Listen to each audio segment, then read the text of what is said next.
সময়ের সাথে পাল্টাচ্ছে নিয়ম, তাই যুগের সাথে তাল রেখে ছেলেদের পাশাপাশি মেয়েকে পৈতে দিয়ে সমাজের নজির মালদহের সিদ্ধান্ত পরিবারের।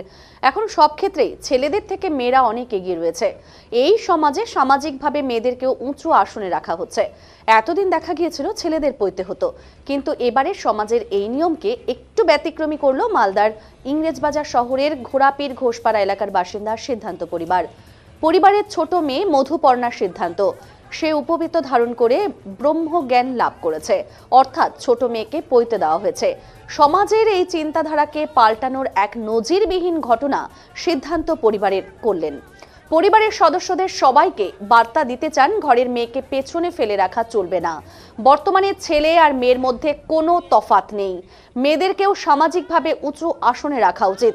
ইংরেজবাজার শহরের ঘোড়াপীর ঘোষপাড়া এলাকায় বসবাস করেন মনোজ কুমার সিদ্ধান্ত।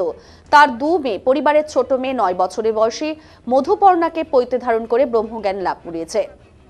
মনোজ কুমার সিদ্ধান্ত দাবি করেছেন, মালদা তথা উত্তরবঙ্গে এই প্রথম সামাজিকভাবে কোনো মেয়ের উপনয়ন করা হয়েছে। তারা চান তাদের এই সিদ্ধান্ত সমাজের ছেলে ও মেয়ের সমান অধিকারের বার্তা ছড়িয়ে দিক। মনোজবাবু ব্যবসার কাজে যুক্ত, তার স্ত্রী পায়েল সিদ্ধান্ত গৃহবধূ। তাদের 2 মেয়ে মধুপর্ণা এবং ছোট মেয়ে মধুশ্রী। মনোজবাবু স্ত্রী পায়েল সিদ্ধান্ত জানিয়েছেন, তার 2 মেয়ে ছেলে নেই, সমাজের চিন্তাধারা পাল্টানোর জন্য একসঙ্গে 2 মেয়ের পৈতে দেওয়ার সিদ্ধান্ত নিয়েছেন। কিন্তু বড় মেয়ে লজ্জায় পৈতে নিতে রাজি হয়নি, তাই ছোট মেয়েকেই পৈতে দিয়েছেন। মেয়ে হয়তো এখনো পৈতের সঠিক অর্থই জানে না। এখন সময় পাল্টাচ্ছে, মেয়েরাও এখন সবকিছু দিক থেকে এগিয়ে। আগামী দিনে পড়াশোনার সাথে মেয়ে যদি পুরোহিত হতে চায়, তারা সবসময় সহযোগিতা করবে। ছোট মেয়ে মধুপর্ণা ক্লাস 3-তে একটু বেসরকারি ইংরেজি মাধ্যম স্কুলে পড়াশোনা করে। মেয়ের পৈতে দেওয়ায় সিদ্ধান্ত প্রতিবেশী থেকে বাড়ির আত্মীয় স্বজন সকলেই সম্মতি দিয়েছে, সকলেই মেয়েকে আশীর্বাদ করেছে। কাজ সম্পন্ন, তবে কেনই বা তারা থাকবে পিছিয়ে, কেনই বা ভাববে নিজেদের বিপন্ন।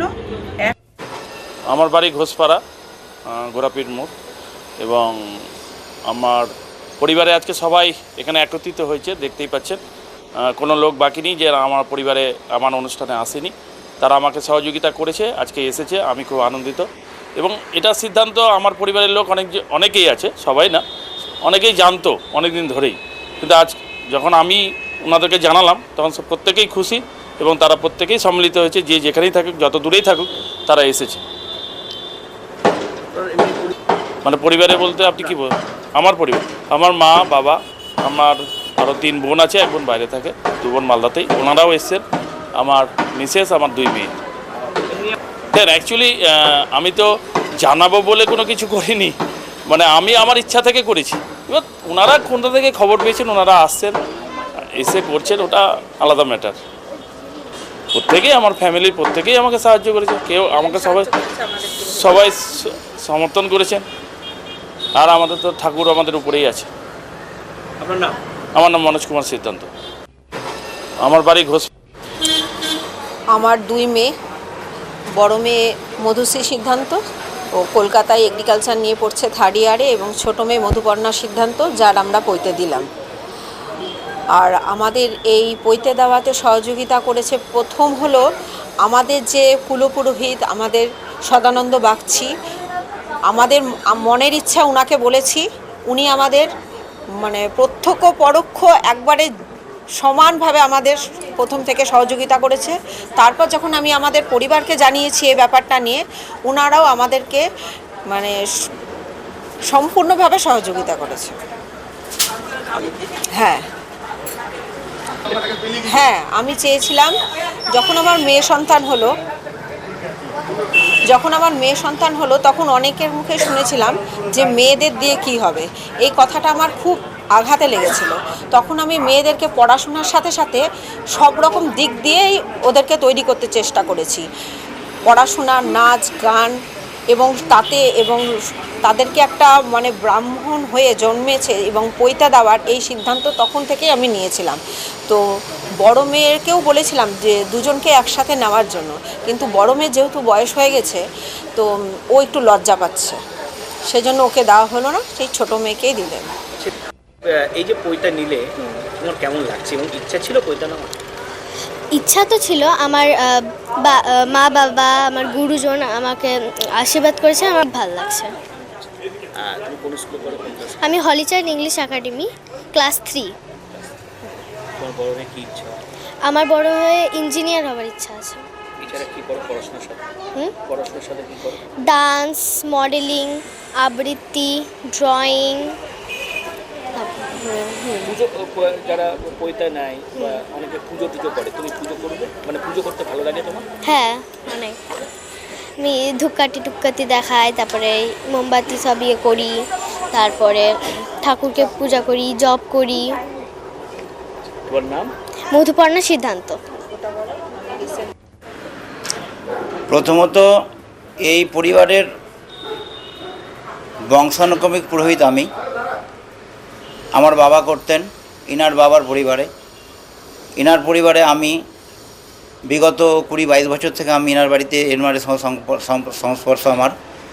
এবং যখন এই ভদ্রলোকের দ্বিতীয় সন্তানটি হয় তখনই ওনারা আমার কাছে ইচ্ছা প্রকাশ করেন ওনার কুষ্ঠী বিচার, আমার যা সাইকোলজি, আমি যা জ্ঞানপ্রাপ্ত তার সুবাদে আমি যা বলেছিলাম তাতে ওনারা খুব উৎসাহিত এবং ওনারা ইচ্ছা প্রকাশ করেন যে মেয়েদের উপনয়ন হয় কি না। সেই সুবাদে আমি সেই সময় বলেছিলাম যে হ্যাঁ, মেয়েদের উপনয়ন আছে, মেয়েদের উপনয়ন করা যায়। তার পরবর্তীতে ওনারা অন্যান্য সৎসঙ্গে, বড় আশ্রমে বিভিন্ন জায়গায় যোগাযোগ করেছেন। যোগাযোগ করার পরে সহমত পোষণ করাই ওনারা এই সিদ্ধান্তে এগিয়ে আসেন এবং ঘটনাক্রমে বিগত পরশুদিন অর্থাৎ 7/2/2025 শুক্রবারে এই উদ্দেশ্য, এই সৎকার কার্য সুসম্পন্ন হয়। দেখুন, ঘটনা হচ্ছে যে বৈদিক যুগে নারী পুরুষ কোনো ভেদাভেদ ছিল না, সকলে ব্রহ্মজ্ঞানের অধিকারী ছিলেন এবং শাস্ত্র কোনোদিনও বলেনি যে শুধুমাত্র ব্রাহ্মণরাই ব্রহ্মজ্ঞান অর্জন করবেন। কারণ গীতার বাণী যদি আমরা উপলব্ধি করি বা মেনে চলার চেষ্টা করি তাহলে গীতা সর্বদাই বলেছেন না চতুর্বর্ণ ময়া সৃষ্টং গুণকর্ম বিভাগস। গোবিন্দ বলেছেন আমি গুণ ও কর্মের বিভাগ অনুযায়ী 4টি বর্ণের সৃষ্টি করেছি, ব্রাহ্মণ, ক্ষত্রিয়, বৈশ্য, শূদ্র। অতএব এখান থেকে প্রমাণিত হয় যে কোনো শূদ্র সন্তানও যদি যোগ্যভাবে ধারণ করেন এবং ব্রহ্মজ্ঞান অর্জন করেন তবে তিনি হবেন ব্রাহ্মণ। যিনি ব্রহ্মজ্ঞান অর্জন করবেন তিনিই হবে ব্রাহ্মণ। আপনার নাম? সদানন্দ বাগচি, পুরোহিত।